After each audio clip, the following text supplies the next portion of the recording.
a fire burn, a thirst and desire. You transform right up in a flash. You spread your wings to rise from the ashes. Phoenix, you burst in a fire burn, a thirst and desire. There are many instances in which the term weather can be used to inform passengers as a reason for their delay. However, due to recent events, weather is the last thing people want to hear. However, I can assure you, even the most advanced studies cannot decipher how truly unpredictable weather can be. Most people look at it with tunnel vision and say things like, "There is no weather. It's clear skies here." Or, "I just spoke to so-and-so and they told me it's clear skies." That may be so, but what about the weather and turbulence along the way? You've got to fly along a flight path. What if the weather is not here where you're starting or where you're going, but along the way? Everyone can say that they don't mind flying through rain and some turbulence, yet once they experience this, the same people will run off the plane once it's safely at the gate and complain that it was the worst flight of their lives.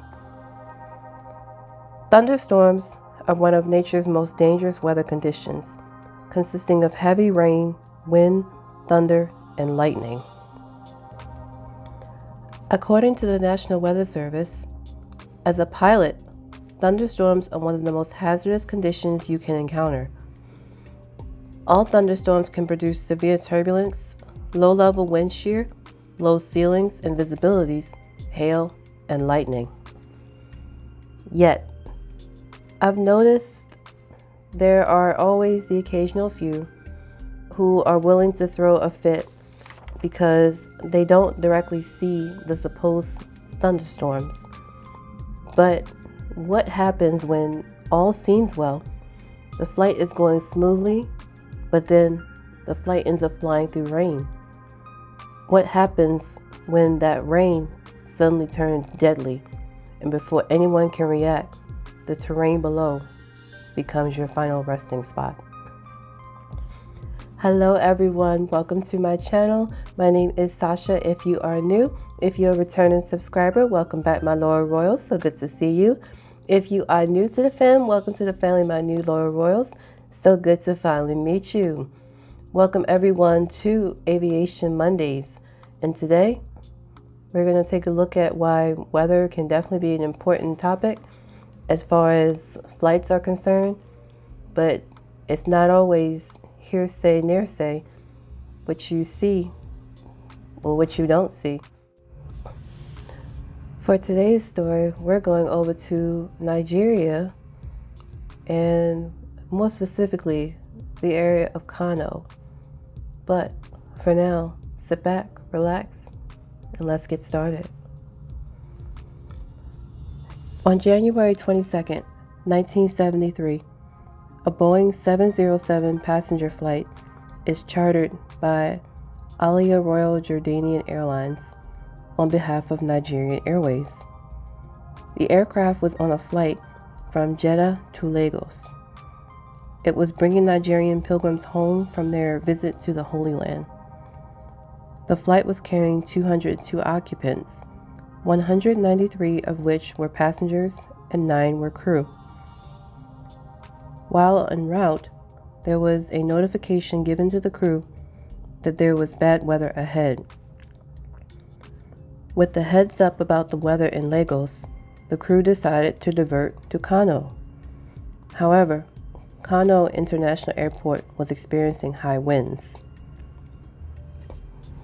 Now, as a heads up, a lot of people will be on the ground and say, "Oh, the wind is not that bad. Oh, it looks fine. Oh, it's just a little breezy."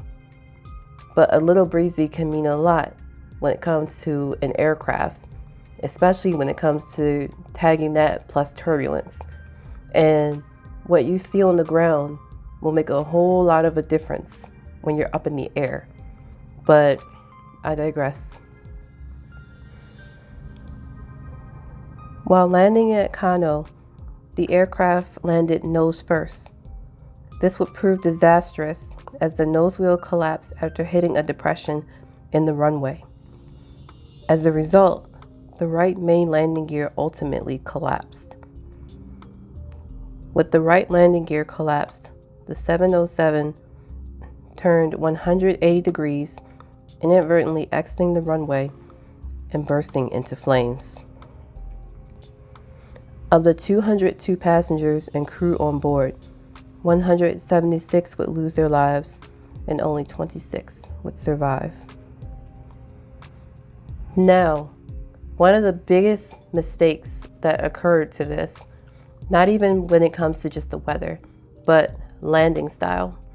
Anytime that you see an aircraft landing, from what I've been informed, is that you should land main gear first, not nose gear first.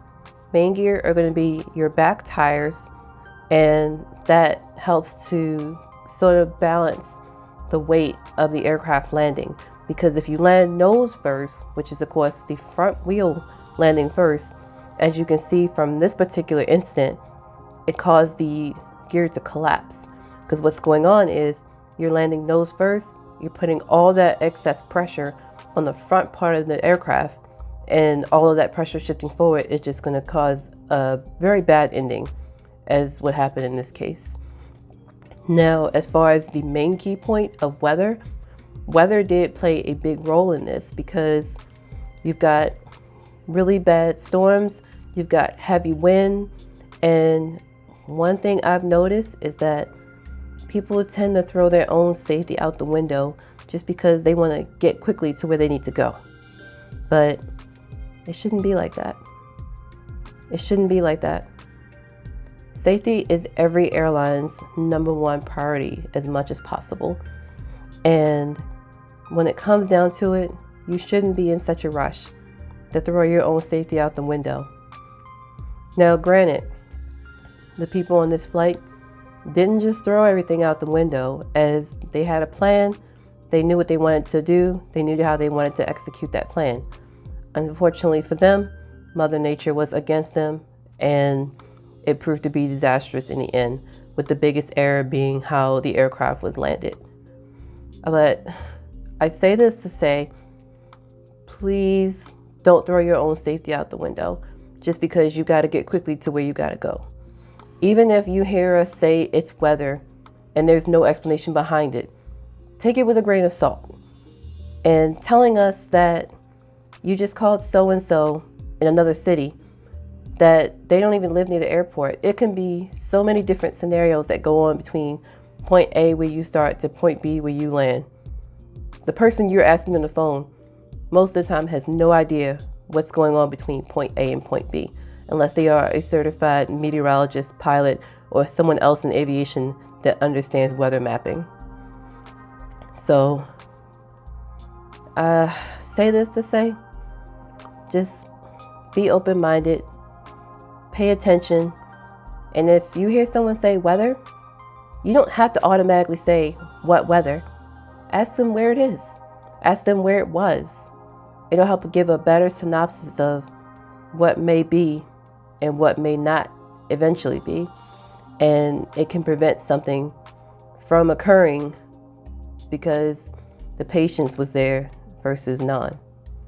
So I know this one was a little quick when it comes down to it, but the issue with this particular story is that there's not a lot of information on it. Most of the websites that I've checked, they either all said the same thing or there's nothing available at all. But just be mindful, keep all your eyes and ears open. If you hear weather, look into it. If they say it's weather along the route, don't just say, oh, it's nothing. Check it out. Ask your pilot. They're going to be your best valued source when it comes down to it.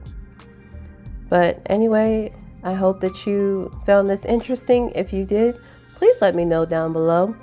If you didn't, let me know why. Why didn't you find it interesting? Did you know about this particular accident? If you did, great. If you didn't, I hope you learned something new. So thank you so much for watching. Please subscribe. Please give this video a thumbs up. Share it with others and your friends, family, and other aviation enthusiasts. Go follow me over on Twitter at DragonPink07, and I will see you again in another video. Bye! Never say